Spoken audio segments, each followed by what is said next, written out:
अस्सलाम वालेकुम। हमदर्द न्यूज के साथ मैं हूं मारिया वास्ती। सबसे पहले बात करेंगे अटक की, जहां मुहर्रमुल हराम के मौके पर अमन अमान के कयाम और अज़ादारान की सिक्योरिटी के लिए इंतहाई सख्त इकदाम किए गए हैं। जिला अटक में 6 मुहर्रमुल हराम के मौके पर बरामद होने वाले 18 जुलूसों और 74 मजालिस के लिए फूल प्रूफ सिक्योरिटी प्लान तैयार कर लिया गया है। डिस्ट्रिक्ट पुलिस ऑफिसर DPO अटक सरदार मोहरान खान की खुसूसी हिदायत पर 1300 से जायद पुलिस अफसरान और जवान ड्यूटियों पर मामूर हैं। सिक्योरिटी की सूरत हाल पर मजीद तफसीलात जानने के लिए हम रुख करते हैं अटक का, जहां से हमारे ब्यूरो चीफ मोहम्मद आशिक इस वक्त लाइव हमारे साथ मौजूद हैं।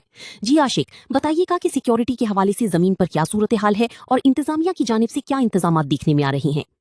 जी बिल्कुल मारिया, मुहर्रमुल हराम के दौरान अमन व अमान बरकरार रखना अटक पुलिस की अव्वलीन तरजीह है और इसी मकसद के लिए सख्त सिक्योरिटी इंतजाम किए गए हैं। आज 6 मुहर्रमुल हराम के मौके पर ज़िला भर में 18 मातमी जुलूस निकाले जा रहे हैं, जबकि 74 मजालिस इज़्ज़ा का इनेकाद किया जा रहा है। इन तमाम प्रोग्रामों की सिक्योरिटी के लिए 1300 से ज़ायद पुलिस अफसरान और एहलकार तैनात किए गए हैं। सिक्योरिटी इंतजाम के तहत तमाम हसास मकामात और जुलूसों के दाखिली रास्तों पर वॉक थ्रू गेट्स नस्ब किए गए हैं, जो कि मेटल डिटेक्टर्स के ज़रिए आने वाले अफराद की चेकिंग भी की जा रही है।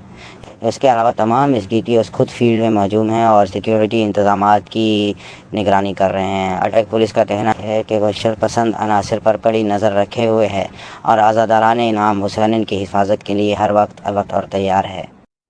बहुत शुक्रिया मोहम्मद आशिक, आप हमें अटक से सिक्योरिटी इंतजाम के हवाले से अपडेट कर रही थी।